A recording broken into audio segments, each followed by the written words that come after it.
Manifesto, Karl Marx wrote, "The theory of communism may be summed up in a single sentence: abolition of private property."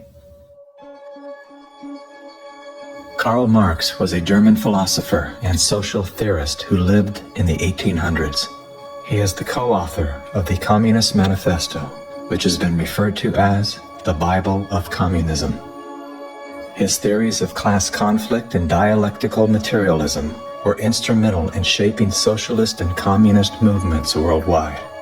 Joseph Stalin, Vladimir Lenin, Leon Trotsky, Mao Zedong, Che Guevara, Fidel Castro, Kim Jong-un, Hugo Chavez, Nicolas Maduro, and many other communist revolutionaries have cited Marxism as the foundation of their political ideologies.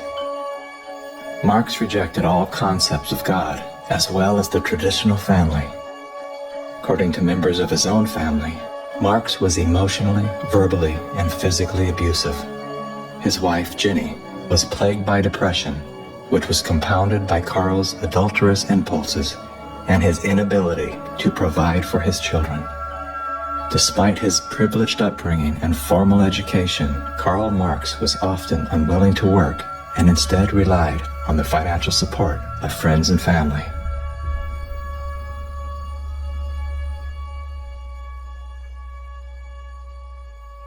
In 1943, the following directive was issued from party headquarters to all communists in the United States. It read, "When certain obstructionists become too irritating, label them as fascist or Nazi or anti-Semitic. In the public mind, constantly associate those who oppose us with those names which already have a bad smell. The association will, after enough repetition, become fact in the public mind." The founding fathers were racist, misogynist, fascist political party, radicals on the far right, anti-Semitic, xenophobic, transphobic, Uncle Tom's white supremacist, domestic terrorist, neo-Nazi organizer, Nazis. You are an anti-vaxxer. Anti-vaxxers. Racist. Name calling is their number one bullying tactic, and they apply it unremittingly to anyone who questions their dogma or says something they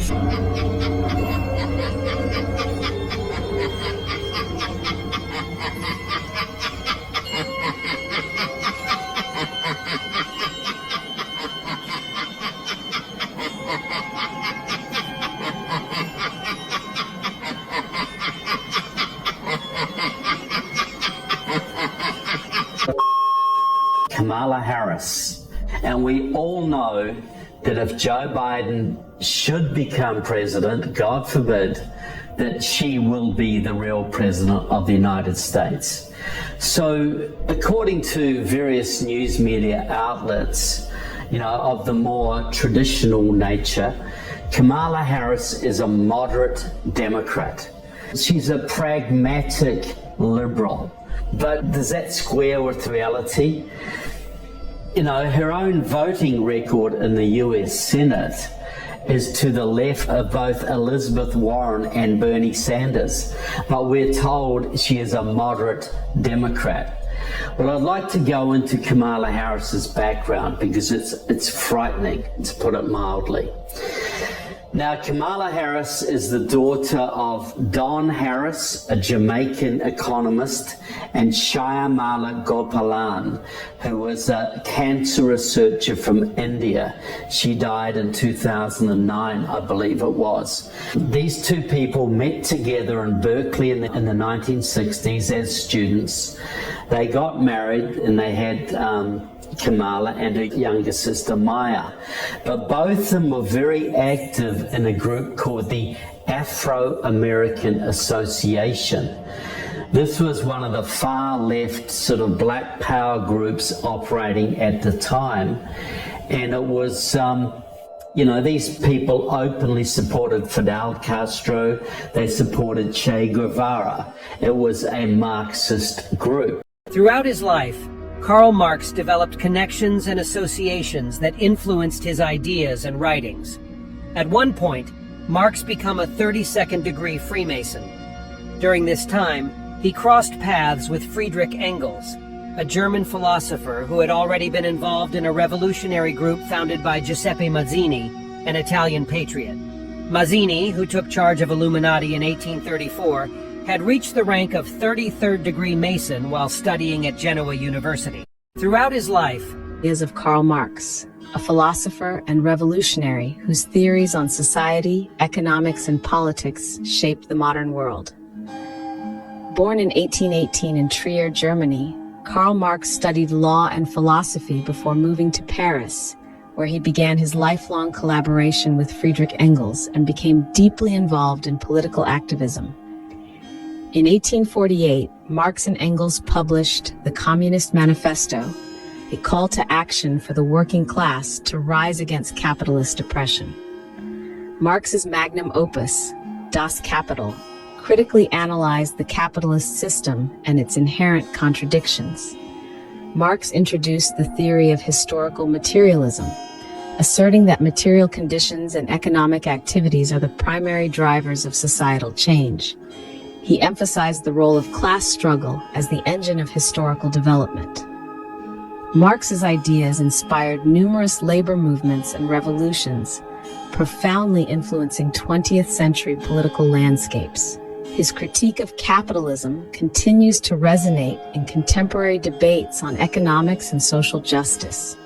Karl Marx's revolutionary vision of a classless society remains a powerful force in the quest for social and economic equality. Join us as we delve deeper into the minds that shaped our world. The hidden hand represents what the elite are hiding, and it is they worship the God of this world, the same God that made Jesus the offer that he would give them the entire world if he would only bow down and worship him. That's the eye at the top of the pyramid, Satan himself. The hidden hand. Two members of the Afro-American Association, Bobby Seale and Huey Newton, would leave and go off to form the Black Panther Party, the pro-China, militant, Maoist, terrorist Black Panthers who really serve as a model for today's Black Lives Matter. So the Black Panther got a jail branch called the Black Guerrilla Family, right? George Jackson and Huey P. Newton, they ain't come out of nowhere. Okay, you see the dragon. But see, this is what I wanted to show you. Look at the allies. The Black Liberation Army, Norteños, right? They're the allies. The El Rucan. Remember we did the breakdown of the El Rucan, but it's the Black Liberation Army, right? That's like democratic, right? So this even trickled down to the streets, right? The Black Panther, the Black Guerrilla. See how they political prisoners and how the BGF tie into the politics, right? 1966, the creation of black. So you see right there, right? You see the Black Panther with the BGF. But this is going to, El Rucan is going to tie you into the Moors, right? Remember we did the Moors, the Bloods, El Rucan breakdown. Now, this the thing. Huey P. Newton was a Greek life boule member like Kamala Harris is an AKA Alpha. What is it? Alpha Kappa Alpha. All right, let's take a picture of that. Right, he was in the Greek life. So how you Greek and Black Panther? How the Black Panther gonna be Greek? Right? And if he was Greek, he probably was a Freemason. You don't think Huey Newton was a Freemason and he was a Greek life? Huh? Huey wasn't a Freemason. Come on, man. He was Greek. Huey P. Newton was Boule. Y'all go look up with Steve Coakley. Legendary Steve Coakley. Go look at what Steve Coakley said about the Boule. We've established that the Greek life dudes is Freemasons. Huey P. Newton, one of the founders of the Black Panther Party, was Illuminati. Right? This shit is all connected. This shit is all connected. Look, you think I'm talking slick, right? Huey was a Freemason. You think I'm talking slick though, right? I didn't make these graphics. Come on, man. Look at some of the people that's in there. How's Bill Clinton? See, Kamala Harris and Bill Clinton did the same thing. They joined a black frat, black soror. And you're not black. Bill Clinton joined this jump. Right? Pledge Sigma, raised Masonic. Come on, man. You don't think Huey P. Newton is a Freemason? Look at it. Look at the hand symbol for the frat he in. That's the hand sign for the frat. Come on. Look at this. Blue Lodge, Blue Phi. Come on, man. This is undeniable. Huey P. Newton was Illuminati Freemason. The Black Panther Party was a PSYOP. Why you think why you think the Black Guerrilla family allied with the Bloods and Crips? Why you think they, you feel what I'm saying, got something to do with the Liberation Party? This is democratic. Look at your frat. The only one with the Freemason sign on his chest is the blue for Huey P. Newton frat. That's them the frats right there. Dr. King is in one of them frats too. Right? Come on, man. Look at this shit. Huey P. Newton was Illuminati. He was Boule. You can't say he not Boule. Boule is Illuminati. We showing that right here. If you in the Phi Beta Sigma, look at some of the people. Thurgood Marshall, Booker, right? Boxers, okay? Al Sharpton, Jesse Jackson, okay? Keep in mind, Jesse Jackson, the Rainbow Coalition. Jesse Jackson and the Rainbow Coalition. These dudes is Freemason. This shit is a PSYOP. The revolution is a PSYOP, man. I'm trying to tell you, all these people, the Black conscious, I gotta do that video. The Black conscious community cabal, including the Indians. We're gonna get on that. You niggas is Indian, right? Ain't Kamala Harris Indian? Stupid motherfucker. You Indian. Kamala's an Indian. No wonder she in a black frat. Don't it make sense now? A black sorority. You see Bill Clinton in the black fraternity. This is Democrat. This is Black Liberation Party, which is the Communist Party. Arm and Hammer propaganda. Let's go. The leader of the group, Donald Warden, would later change his name to Khalid al-Mansour, and many years later would apparently write a letter to Harvard University recommending that a young Barack Obama should be admitted to that college. So Don Harris was later appointed as an affirmative action Marxist professor at Stanford University.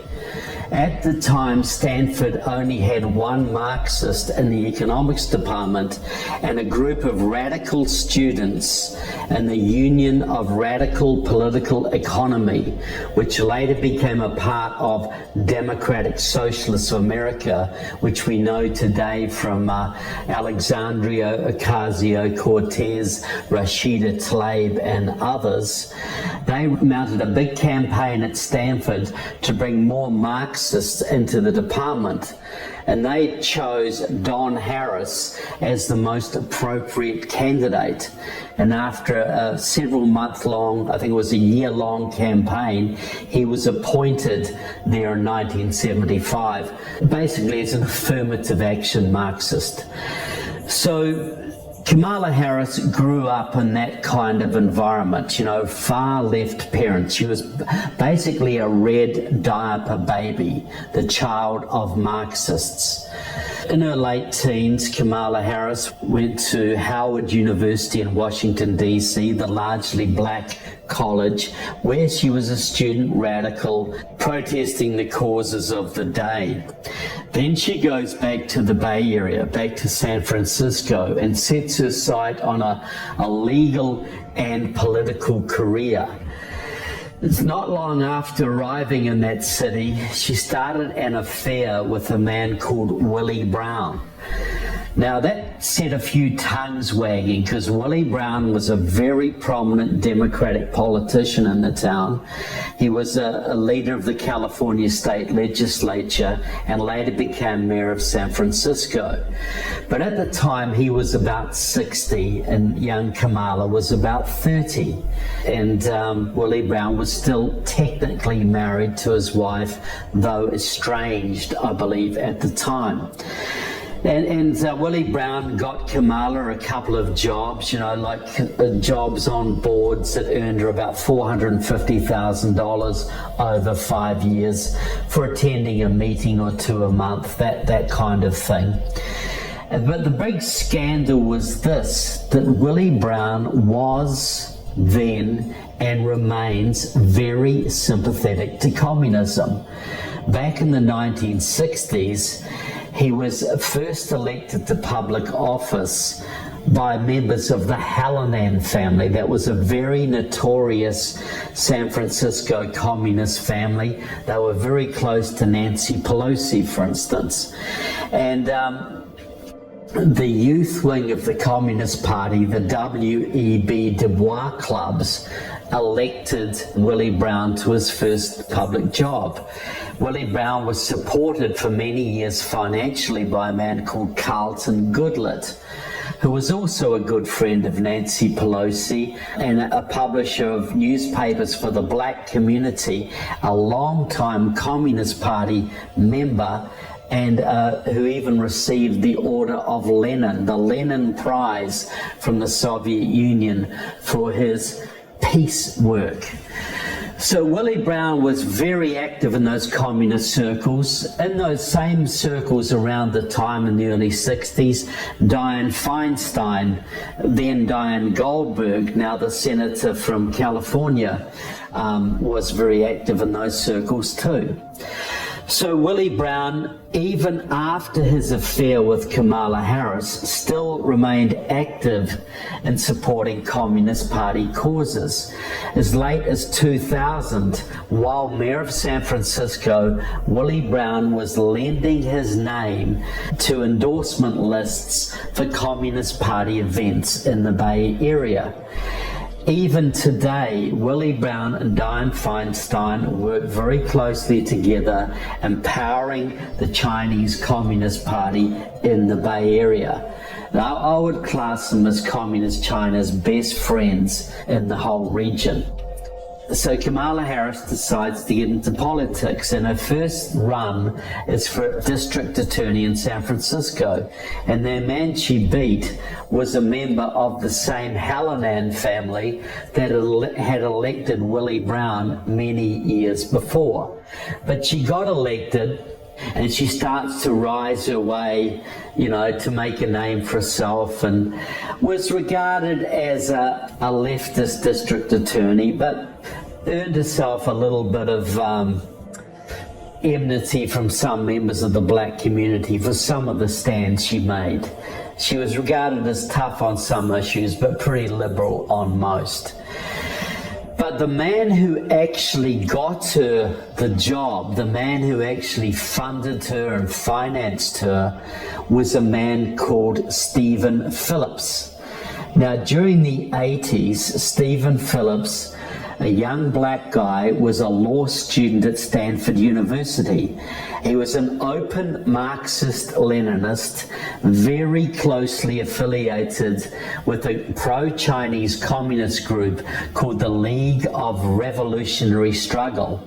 And he was very good friends of a young radical named Maya Harris.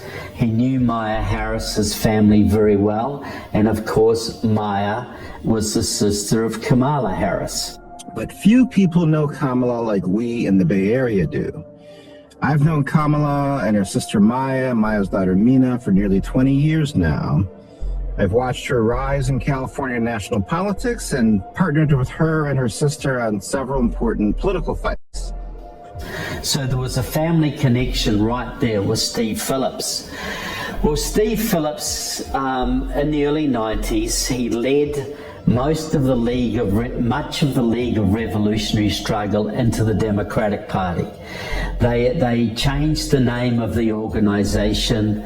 They became a group called the Unity Organizing Center, and many of them moved into the Democratic Party, as did Steve Phillips. Steve Phillips stood for the school board in San Francisco and served on that board for some time. But what really got him launched was the fact that he married his Stanford sweetheart, a young woman called Susan Sandler. Now, Susan Sandler was part of the very wealthy Bay Area family. She was the daughter of Herb and Marion Sandler, who owned a big savings and loan, I think it was the 5th biggest in the United States, called Golden West. Well, they sold that to Wachovia Bank. It had a lot of subprime mortgages in it. It made Wachovia bankrupt, and Wachovia had to amalgamate with Wells Fargo. But anyway, they got a $2.2 billion profit from it. And Steve Phillips has used a lot of that money to engineer himself into some very senior positions in the left-wing establishment of America and in the Democratic Party. He was on the board of the Center for American Progress. They helped to fund and start ProPublica. In 2005, he went to Georgia, at Atlanta, where he met with George Soros and some other very rich billionaires, where they started the Democracy Alliance, which is now over 150 members strong and has donated hundreds of millions of dollars to Democratic Party and left-wing causes in America, ballot initiatives, candidates, etc., over the last 10 or 15 years. In 2008, Steve Phillips got about $10 million together. He started a group called Political Action Committee, later became called Power PAC, then Power PAC Plus, and he did mass voter registration drives amongst Black and Latino communities in 17 southern and southwestern states. And that's what is Those registration drives are what he claims got his very good friend Barack Obama ahead of Hillary Clinton in the 2008 Democratic primary. Certainly Barack Obama is a big friend of Steve Phillips. You know, Barack Obama was at Steve Phillips's house in 2017, I believe it was, got a copy of Steve Phillips's new book. Nancy Pelosi got a copy too. Steve Phillips, when he was at Stanford University, was a very big part of Jesse Jackson's Rainbow Coalition. And what that was, it was run mainly by pro-Chinese communists from the League of Revolutionary Struggle, Communist Workers' Party, Line of March, Freedom Road Socialist Organization, etc. The Rainbow Coalition of Jesse Jackson, he ran for president in 1984 and 1988. And he did very, very well, far better than most people expected, because he drew an idea from a Black Panther who died in a hail of police bullets in 1970 in Chicago. The police raided his home, he shot back, and he came out the worst in that fight. The Black Panther, Fred Hampton, had the idea of the original Rainbow Coalition. You get the progressive whites, the progressive Latinos, and the progressive African Americans, and you meld them together into one force to give you more political influence. Well, Jesse Jackson got the progressive whites, the progressive Latinos, progressive blacks, progressive Asian Americans, progressive gays, progressive environmentalists, progressive Native Americans. So he had the red stripe, he had the lavender stripe, he had the yellow stripe, the green stripe, the white stripe, the black stripe, the brown stripe.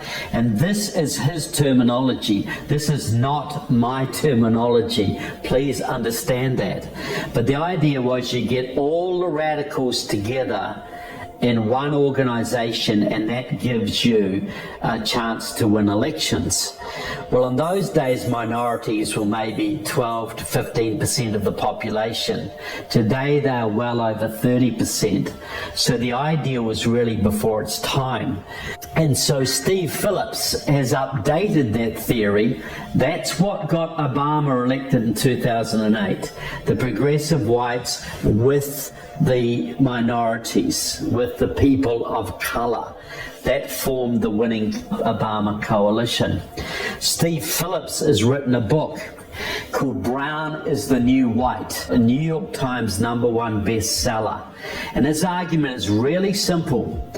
Democrats, if you want complete power in America, enduring power, stop wasting your time with the middle voters.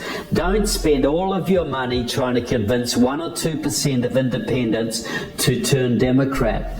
There are millions of Democrats in the South who don't vote, mainly black, Latino minorities. Instead, put all of your money into getting them registered, getting them to the polls, run far left candidates of color, and then you'll win elections, and then you'll flip the South, and then you'll destroy the Republican Party as a force, and you will have complete power in America forever. That's the strategy that flipped Virginia. That's the strategy that supposedly won it for Biden in Georgia this election cycle. Came close in North Carolina, came close in, well, not so close in Florida, and actually won Arizona. This is the Rainbow Coalition applied to modern conditions and orchestrated by people like Stephen Phillips of the Democracy Alliance, and the money that they can command through people like George Soros and Tom Steyer and others. This is the philosophy that's now guiding much of the Democratic Party. So Steve Phillips got Obama elected, I can say that. He worked in 2018 and almost got the far left Stacey Abrams elected as governor of Georgia, a long-time Steve Phillips protege, and almost elected the black socialist Andrew Gillum as governor of Florida. And Gillum served on Steve Phillips's Power Pack board for several years. So this is the philosophy that is guiding today's Democratic Party. So they understood, and I've been saying this for several years now, that Kamala Harris would be the candidate for the Democrats in 2020 because she's part of the Steve Phillips stable. She is one of his proteges. I have seen the work of Power Pack around the country. It really is the work that inspires a lot of people to even consider the fact that they could be leaders and know that if they choose to take that step, there will be support. And the support will be broad, and it will be deep, and it will be significant. She is half Indian, she's half black, she's female, she's a perfect rainbow coalition candidate. And I've been predicting this for over 3 years, and when she bowed out of the presidential race just before Christmas in 2019, I lost some steak dinners over that. But now I'm back to claim them back because she is really the Democrats' candidate. Everybody knows that Joe Biden won't last his first term. He probably won't last the first year if he should be elected. She is the candidate. She is third term of Obama, effectively. So Kamala Harris, she gets elected to California DA on Steve Phillips's money. She gets elected to Attorney General for California on Steve Phillips's money. She gets elected to US Senate on Steve Phillips's money. And now Steve Phillips and his friends are trying to get her into the White House. Now Steve Phillips, under Obama, helped to get Tony West, which is Maya Harris's husband, into the Justice Department, number 3 under Eric Holder. Now he is being seriously considered for Attorney General. So that's another part of the Harris clan that would be moved into a very key position of power. I'll backtrack a little bit. Kamala Harris, her husband, Doug Emhoff, his legal firm, is notorious for its ties to Communist China. They do a lot of business with Communist China. They actually have Chinese Communist Party members on their staff. So that's one aspect. Kamala Harris's chief of staff, Karine Jean-Pierre, is a militant leftist who in 2003, I believe it was, went to Haiti to meet with radicals down there with members of the Workers' World Party, which is a pro-China, pro-Russia, pro-North Korea, pro-Iran Communist Party. Now she would come into the White House with Kamala Harris. Another troubling connection is Kamala Harris mentored a young woman for many years. She employed her, a young woman called Latifah Simon. The two are best friends. You see photographs of them all together all over the internet. Well, when Kamala Harris met Latifah Simon, she was serving on the board of the Youth Empowerment Center in the Bay Area. Every other board member at the time, and that was Harmony Goldberg, Adam Gold, Cindy Weissner, and Van Jones, were members of a Maoist revolutionary group standing together to organize a revolutionary movement, or storm.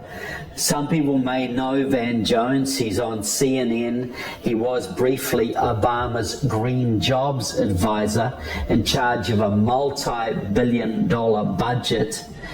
And I exposed his communist background, and Glenn Beck got him kicked out of the White House in 2009. But that is where this young woman, Latifah Simon, came from, this group. Okay, so Kamala Harris picked her up, she employed her, she got her through college, and helped her in a political career. Latifah Simon is now serving on the Bay Area Rapid Transit Board. She was chairman for a while, and also a leader of the Akonadi Foundation, a very left-wing foundation in the San Francisco Bay Area. But Latifah Simon is also very, very close friends of a young woman called Alicia Garza. You would all know her as the key founder of Black Lives Matter.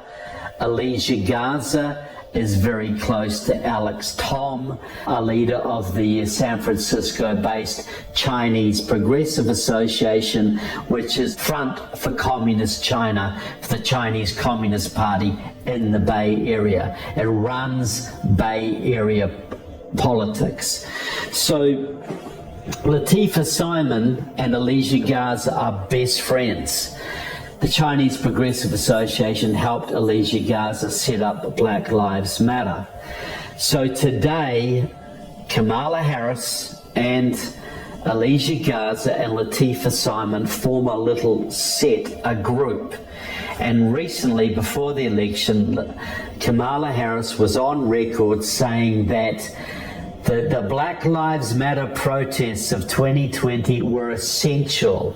They were wonderful, and they should carry on after the election.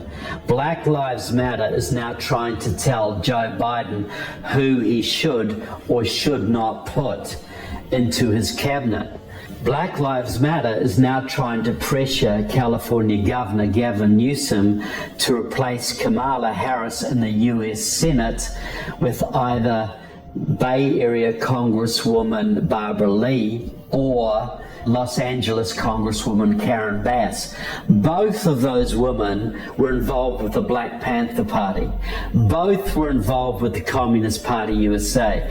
Both were involved with Maoist groups.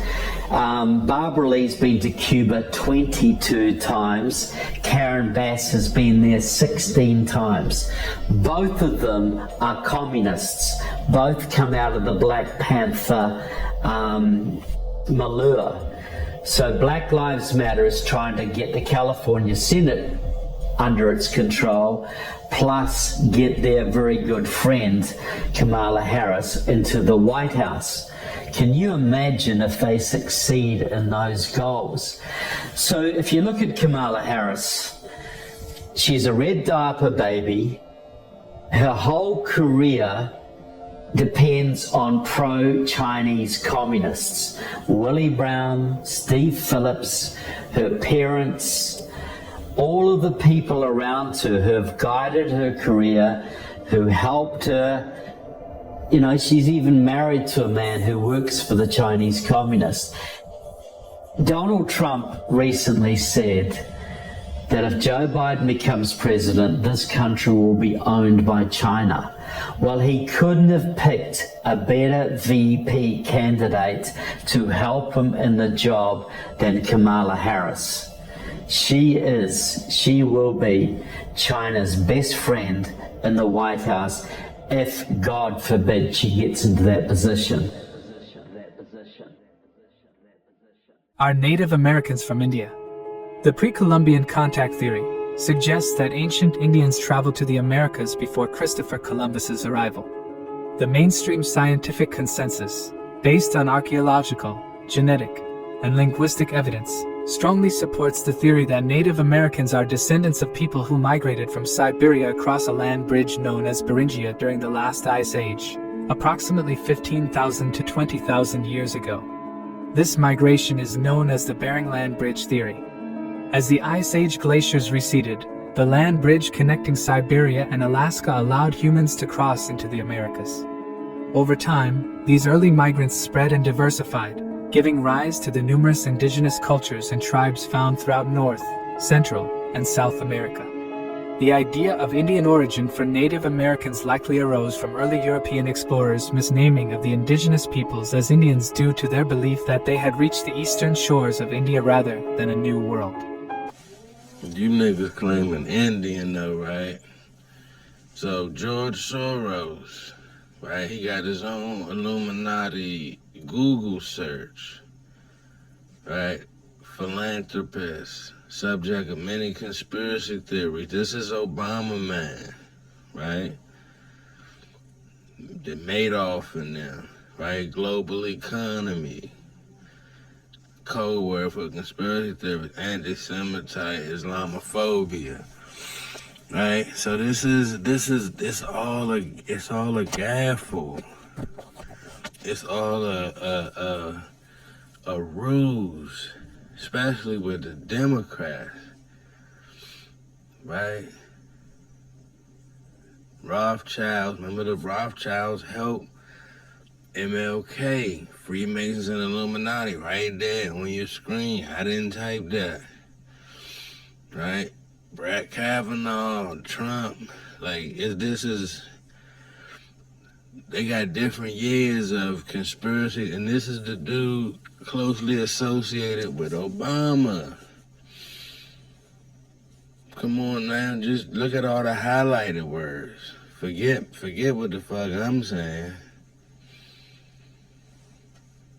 These is all conspiracies readily searchable with this dude attached to Obama. So if Obama and Kamala is attached to the dude they was talking about earlier, you know the fix is in. The fix is in.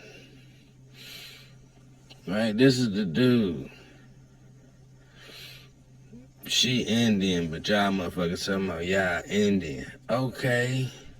So then, yeah, that makes sense for your Indian, you Native American Indian, and here it is an Indian woman trying to run. When you don't know the motherfucker with the money controlling people behind the scenes, Rothschilds and Rockefeller type shit. This the dude that put the battery in the back of Obama to put the marriage, man-on-man marriage into play. This is it. This is the Washington Times. The money behind it, Transformer agenda. He's sitting front row on the mic at the World Economic Forum. Right? This is Oprah. This is Hillary. This is Obama. Do you see what I'm saying now? All this shit is connected. All of it. Right? That's not a doctored photo. Okay? Yeah, when you get into Obama and George Soros, you end up going down the,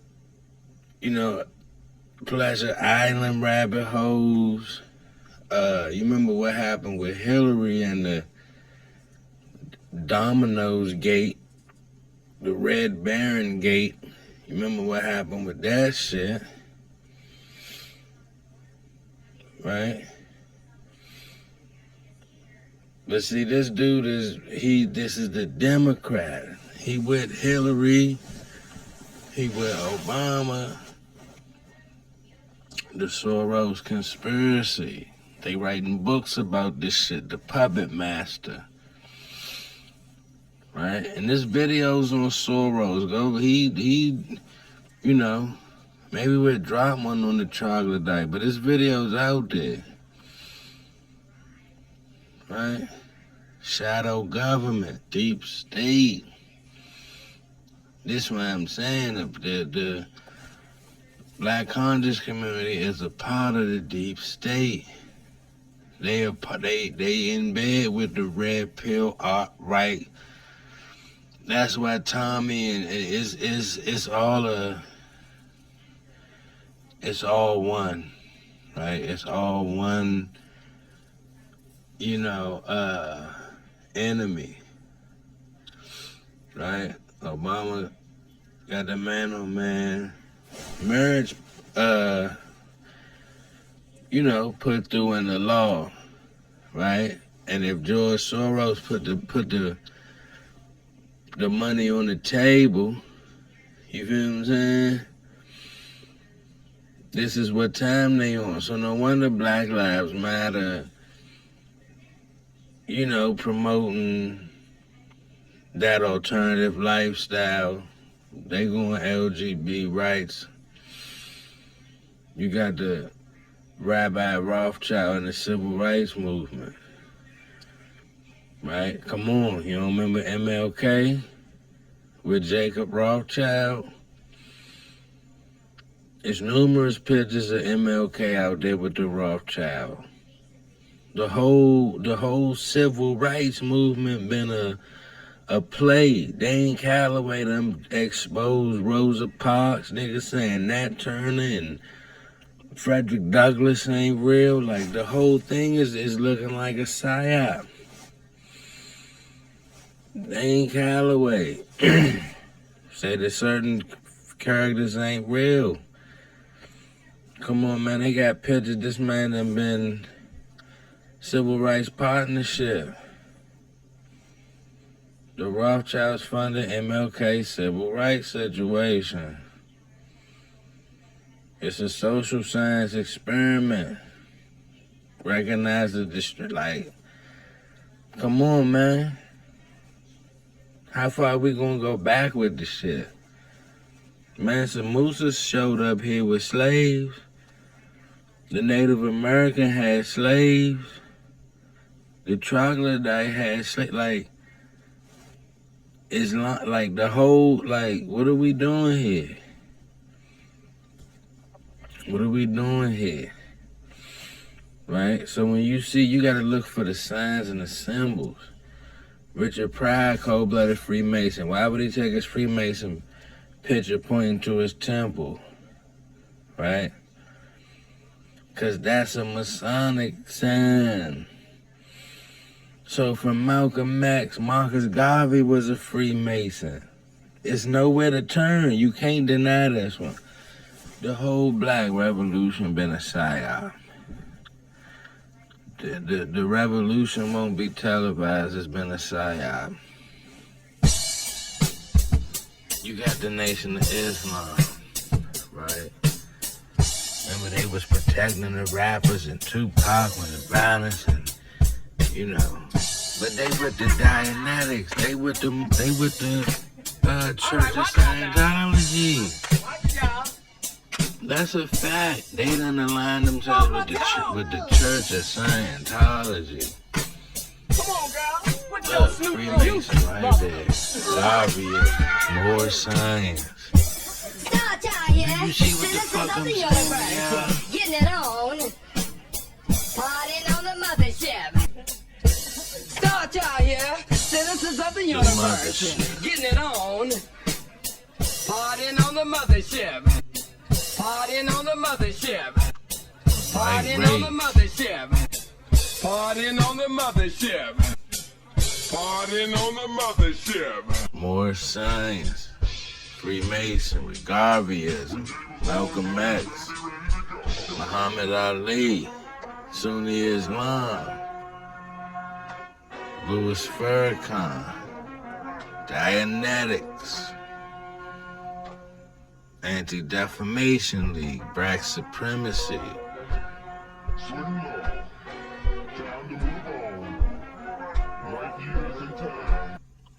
Yeah, this shit been a play, man.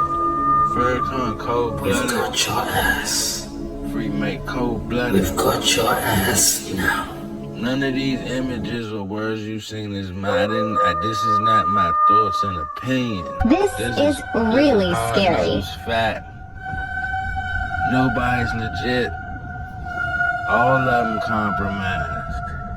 Who not Every name you put on the table is compromised. Name one. Dr. King, Frederick Douglass. Who? The dude that ran the French out of Haiti was a Freemason. Right? You got Lord Emmanuel Hudson. Or whatever.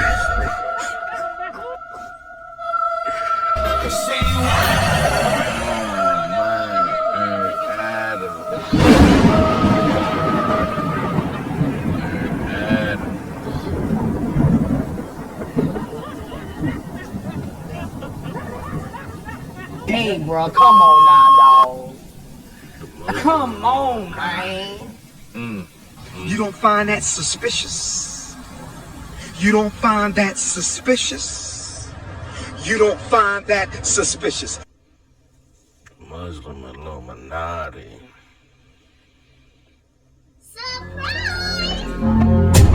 Regulators. We regulate any stealing of his property. We're damn good too. But you can't be any geek off the street. Gotta be handy with the steal, if you know what I mean. Earn your keep. I gotta do a code analysis. Regulators. We regulate any stealing of his property. We're damn good too. But you can't be any geek off the street. Chip in the average meal. Regulators.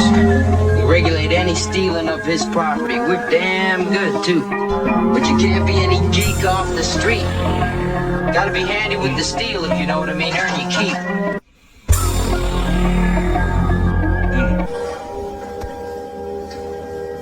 When my family came up around Homer, Louisiana, they migrated during the time when, things was rough for the Indians, so they came to New Orleans, and they passed off as...